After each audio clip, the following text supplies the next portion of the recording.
The dog hadn't moved in 11 days. That was the number Dr. Priya Anand kept returning to, the number that made her set down her coffee each morning and stare at the wall of her office before she could face the kennel block. 11 days since Sergeant First Class Daniel Mercer, 82nd Airborne, killed by an IED outside Kandahar, had been buried at Arlington with full honors. 11 days since his military working dog, a 7-year-old Dutch shepherd named Brock, had stopped eating, stopped drinking anything beyond the minimum his body forced him to accept, and retreated to the back corner of his kennel at Fort Belvoir's MWD transition facility as if he intended to disappear into the concrete itself. Priya had 2 graduate degrees and a wall of certifications. She had treated dogs back from Fallujah, from Mosul, from the Korangal Valley.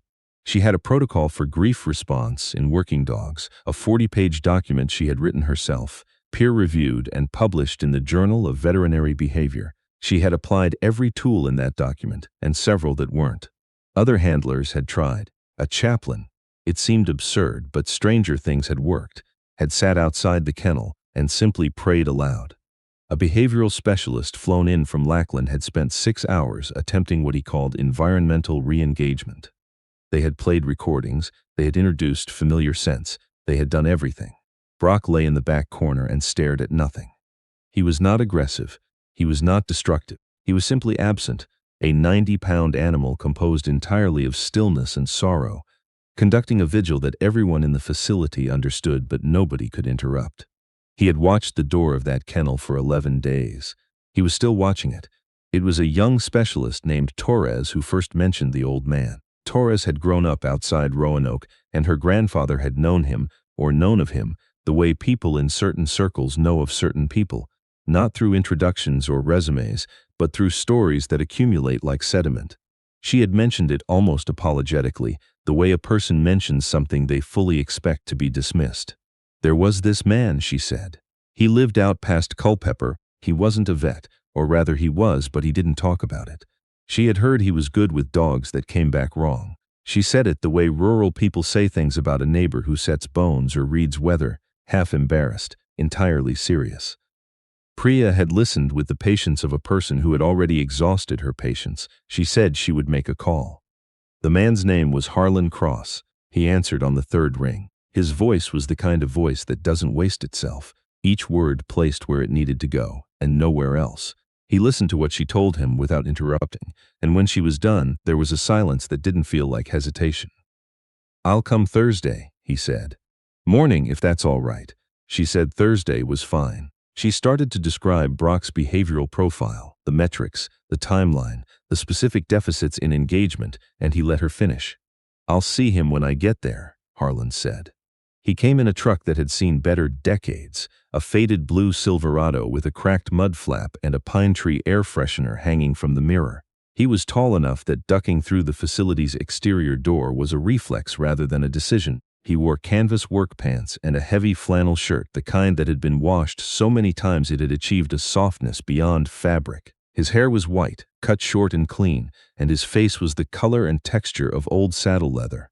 Not aged so much as cured, preserved by decades of weather into something that would outlast its original form. His hands, when he shook Priya's hand, were large and unhurried. He was, she estimated, somewhere in his mid-70s. He had the kind of stillness that older men sometimes carry, but this was different from the stillness of age. It was chosen, deliberate, the stillness of a person who had decided, at some point, exactly how much energy each moment deserved and had never overspent since. Torres was standing nearby, and Priya noticed the young specialist come to an unconscious, subtle attention when the old man walked in. Not stiffening, just straightening. The way a person's posture corrects itself around gravity. Priya walked him through what they'd done. She had a tablet. She showed him the data, the heart rate trends, the caloric intake graph, the behavioral observation logs. He walked beside her and looked at the screen when she held it toward him and nodded once, slowly when she finished. "What does he do when someone enters the block?" Harlan asked. "Nothing. That's the issue. No response at all. His affect is completely flat." "He watching the door?" "Yes, the far end where the main entrance is." Harlan nodded again, more to himself than to her. They were at the entrance to the kennel block now, and he stopped before going in and just looked down the aisle, The rows of enclosures, the sound of other dogs, the particular quality of light through the high reinforced windows. He stood there for maybe 15 seconds. Priya, who had been about to speak, didn't. "Mind if I go on in?" he said. "Of course." She fell into step beside him. "Alone's fine," he said. She stopped. "Mr. Cross, I have to advise against." "I know." He said it without dismissal, just acknowledgement. He had already heard the caution and filed it. "I'll be careful." She looked at him for a moment. Torres, standing several paces back, was quiet in the particular way of someone who wants very much to say something and has decided not to. Priya nodded and stepped aside. She didn't know why. She told herself later it was because they had nothing left to lose, which was true, but it wasn't the whole truth. The whole truth was something she didn't have clinical language for. Harlan Cross walked into the kennel block alone. He did not go to Brock's enclosure. He walked about halfway down the aisle, past 2 German shepherds and a Labrador in various states of activity, and then he stopped at an empty kennel across from Brock's, roughly 12 feet away, and sat down on the floor, not on a chair or a bench, on the floor, his back against the chain link of the empty enclosure, his long legs extended at an angle in front of him, his hands resting open on his thighs. Priya watched from the entrance. Beside her, Torres had materialized without seeming to move. "What is he doing?" Torres asked. "I have no idea," Priya said. Brock's kennel was a rectangle of silence in the noisy corridor. The other dogs barked, circled, engaged with the world in the various ways dogs engage. Brock lay in his corner and watched the main door. He did not turn his head when Harlan Cross sat down. He did not acknowledge him in any way that could be measured. Harlan did not look at the dog. This was the first thing Priya noticed that did not fit any of her models. Every handler, every behaviorist, every well-meaning volunteer who had approached that kennel had oriented toward Brock. Their bodies had telegraphed their intention. "This is the animal I am here to help. This is the problem I am here to solve." They had brought their care and their expertise and their concern and laid it against the chain link like a hand on a fever, and Brock had not responded to any of it. Harlan Cross was looking at the far wall. He might have been a man waiting for a bus. 15 minutes passed. Then 30. The shelter's mid-morning rhythm moved around him. A young private walked through with a feeding cart, glanced at the old man sitting on the floor, opened his mouth, closed it, and kept walking. One of the shepherds near Harlan finally lost interest in him and lay down. At 40 minutes, Priya checked the monitor on her tablet. Brock's heart rate was unchanged. He had not moved. Neither had the old man. "He's going to sit there all day," Torres said. She said it like a statement of fact, not a prediction. "How do you know?" Priya asked. Torres looked at her, then back at the old man's still shoulders. "Because he's done it before," she said. "That's what my grandfather said. He just sits, however long it takes." At the 1-hour mark, something happened that Priya almost missed. She had stepped away to answer a call, and when she came back, Torres met her at the door with an expression she had never seen on the young specialist's face before. A compression of the lips that was fighting to contain something larger. "His ear moved," Torres said. "Which dog?" "Brock." "Left ear. 5 minutes ago." Rotated back toward where Mr. Cross is sitting. Held for about 8 seconds, then forward again.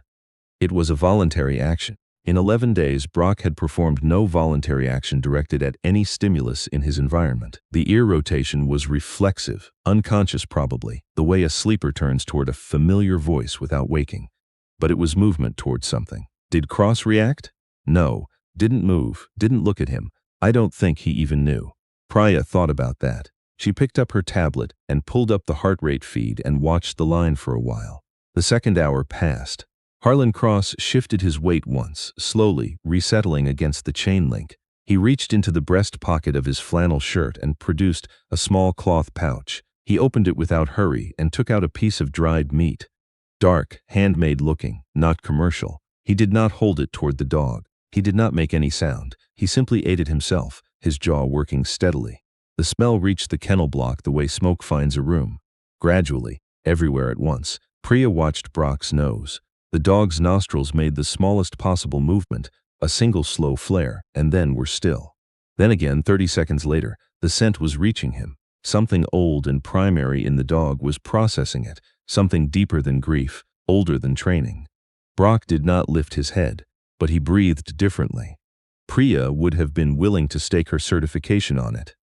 The quality of the dog's breathing shifted in a way that had nothing to do with any of the drugs or therapies or environmental changes they had introduced. It wasn't excitement. It wasn't the sharp alertness of prey drive. It was something quieter. Recognition, maybe. Of what? She couldn't say. Harlan ate 2 more pieces. On the 4th, he placed it on the floor in front of him instead of eating it. Then he was still again, his hands open on his thighs, his gaze on the middle distance. Brock raised his head. It was not dramatic. It was not the sudden brightness of a dog that has caught a scent and converted it to action. It was slow and heavy, the way a person lifts their head after sitting too long in grief, the muscles remembering their function. He raised it 2 inches off his paws and held it there, his nostrils working. His eyes moved, not to Harlan, but to the piece of meat on the floor. He looked at it for a long time. Then he put his head back down. Torres made a sound that was almost nothing, a single short exhale through the nose. Priya didn't take her eyes off the kennel. Harlan had not moved. If he was disappointed, it didn't reach his shoulders. He sat with the same settled patience as before, a man for whom outcomes existed somewhere downstream, and he was content to be here, in the present, waiting. The afternoon shift came on. The light through the high windows changed angle. Someone brought Priya a cup of coffee, and she drank it without tasting it. Torres had found reasons to stay, small organizational tasks that required her presence near the kennel block entrance, and neither of them mentioned this to the other. At the 2.5-hour mark, Brock moved, not his head, not his ears, his whole body a slow muscle-by-muscle reorganization, the way a very old or very tired person stands up from a chair they've been in too long. He did not stand. He shifted onto his sternum, and then, with a deliberateness that made the room feel like it was holding its breath, he low-crawled toward the front of his kennel. Not toward the jerky, not toward Harlan Cross, toward the chain-link door that faced where Harlan was sitting. He stopped there, his chin on the floor, and for the first time in 11 days, he directed his gaze at something inside the room, rather than at the entrance where Daniel Mercer would never appear again. He looked at the old man. Harlan Cross felt it. Without turning his head, without any visible response, something in his posture acknowledged it. A settling, almost imperceptible, like a building finding its foundation. He let the dog look. He did not look back. He gave the dog all the time there was. After a while he turned his head. He did not make the face people make at dogs, the open, eager expression of invitation. He looked at Brock the way one person looks at another, across a room where something difficult has happened. Levelly, without pity, without demand. He looked at him the way you look at someone when you want them to know you have seen what they've been carrying, and you are not afraid of the weight of it. Brock held the gaze. His eyes were amber brown, and they had in them that particular quality that dogs who have worked alongside soldiers sometimes develop, a depth that doesn't belong to animals who have lived easy lives. He had seen things. He had done things. He had run at night towards sounds that had sent men to cover, and he had trusted the hand at the end of his leash, absolutely, and that hand was gone now, and none of this could be explained to him in any language that existed. And yet, Harlan Cross held his gaze and gave a slow, single blink. The old silent language, common to every predator that has ever chosen to trust.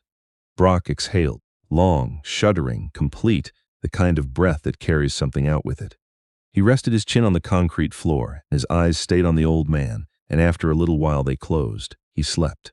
Not the shallow, restless non-sleep of the previous 11 days, but something real, his sides rising and falling with a rhythm that Priya recognized instinctively as relief. She realized her jaw was tight and loosened it. Beside her, Torres said nothing. Harlan Cross sat for another 20 minutes while the dog slept. He watched, Brock's breathing the way a person watches something they've been waiting a long time for, not with triumph but with a quiet private gratitude.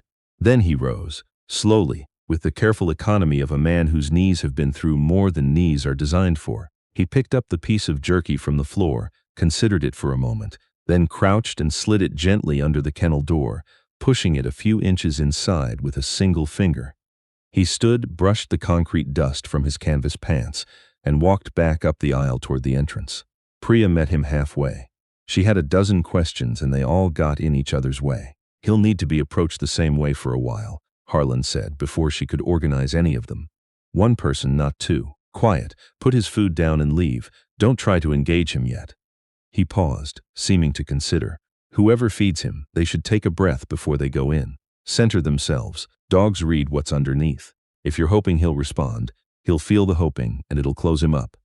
Priya wrote this on her tablet. She was a scientist, and the part of her that was a scientist wanted to ask how he knew, what the mechanism was, what she should cite if she wrote this up.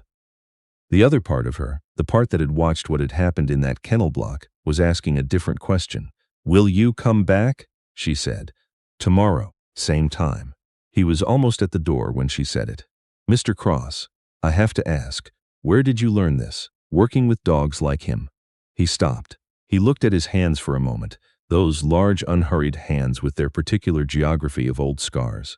When he looked up, there was something in his face that was not reluctance exactly, more like the expression of a person deciding how much of a long story is actually necessary. "Worked with dogs overseas," he said. "Long time ago, in situations where the standard training wasn't built for what we were doing, you learn a different vocabulary." He said the last words carefully, as if choosing from several available versions.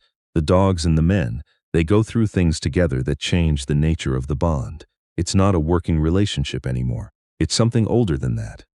He glanced back down the kennel block. That dog didn't lose a handler. He lost his person. There's a difference, and the difference is everything. Torres was standing behind Priya's shoulder, and Priya heard the small sound of recognition the young woman made, barely a breath, but shaped. "What do you mean, situations where the standard training wasn't built?" Priya began. Harlan Cross looked at her with those pale, patient eyes, and something in the look answered the question without answering it, and she found she didn't ask it again. "He's not broken," he said. "I want to be clear about that. What he is faithful. He made a commitment that he intends to keep. What we have to do, slowly, is help him understand that keeping faith doesn't require standing still in a place where the thing he's faithful to is no longer present, that his person would want him to move, that the mission isn't over just because the shape of it has changed." He nodded to them both and went out through the door. Through the narrow window beside it, Priya watched him cross the parking lot to his old truck, moving with that smooth, weight-balanced gait that didn't fit the canvas pants or the cracked mud flap or any other detail of the picture he presented. Torres stood beside her at the window. "Who is he?" Priya asked. She wasn't sure she was asking Torres. "My grandfather served in the late 60s, Torres said. He was 5th Special Forces Group. He said there were men who ran operations that the official record doesn't have room for. He said you'd know them by two things. They didn't talk about it, and the dogs listened to them." Priya watched the blue Silverado until it turned out of the lot and disappeared behind the tree line.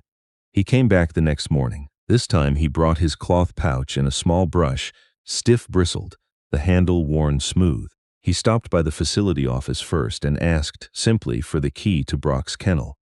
Priya hesitated for 4 seconds, which was 3.5 seconds longer than she had expected to hesitate, and then she handed it to him. Brock was lying at the front of his kennel when Harlan arrived. He was watching the door, but differently. With something in the posture that wasn't vacancy. He was watching for something specific now, and when the old man came through the kennel block entrance, Brock's tail moved once across the concrete. Not a wag. A single stroke, like a signature. Harlan stopped outside the kennel and stood for a moment, not performing the pause, just inhabiting it. He let the dog take him in fully, the smell, the sound of his breathing, the precise way he was standing. Then he unlocked the door. He didn't push it open immediately. He rested his hand flat on the metal for a moment and breathed, and Priya, watching from the entrance with Torres beside her, understood without being able to explain it that this was not theater. The old man was doing something inside himself, some act of preparation or permission, and it mattered in a way that her behavioral vocabulary did not yet contain. He swung the door open and walked in. He went to the back of the kennel first, checked the water, straightened the blanket on the floor, not making it comfortable, exactly, more the way a soldier squares away a bunk, asserting that the space is maintained, that someone is responsible for it, that there is order here. Then he sat down on the floor with his back against the wall, the door fully visible to his left, and he patted the concrete beside him once. Brock walked to him, not fast, not the bounding release of a dog reunited with someone loved, with dignity, with the careful step of an animal that has been in tremendous pain and is making a considered choice to trust again, understanding what trust costs.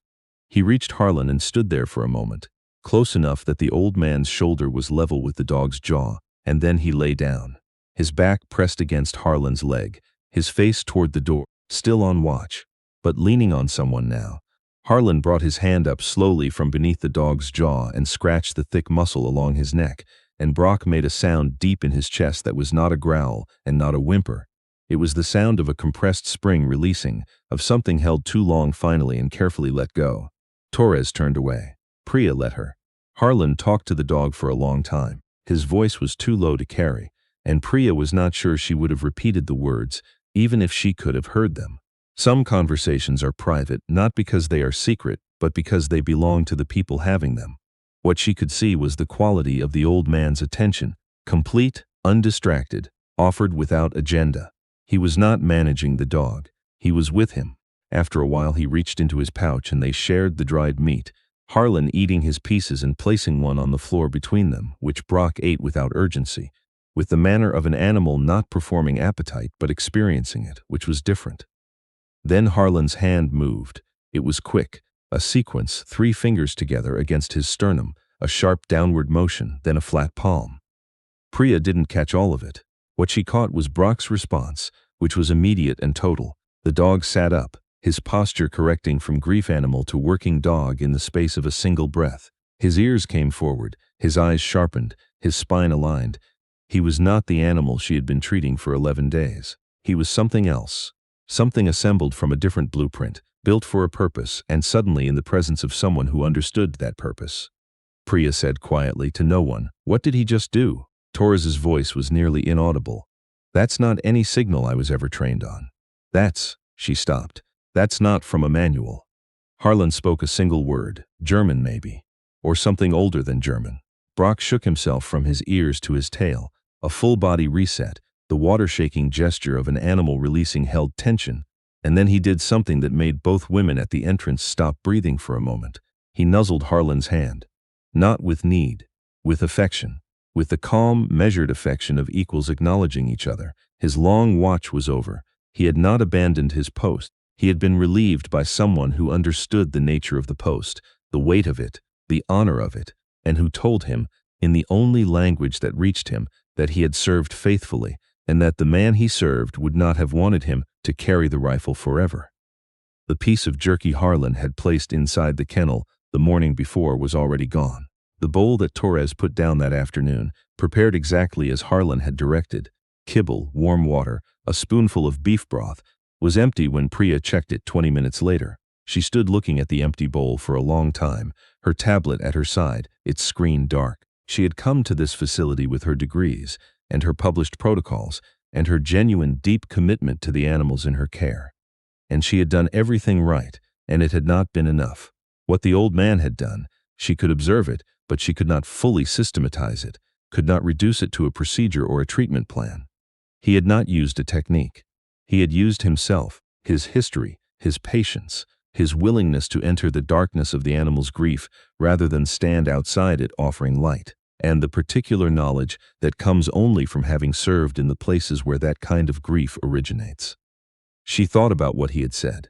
He didn't lose a handler. He lost his person. She thought about the difference between those two things and what it meant to treat the first while the animal was suffering from the second.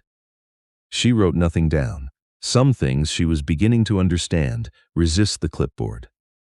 Brock was asleep in the center of his kennel when she left for the evening, not in his corner, not pressed against the back wall where the concrete met the chain link in that particular configuration of hiding, in the center.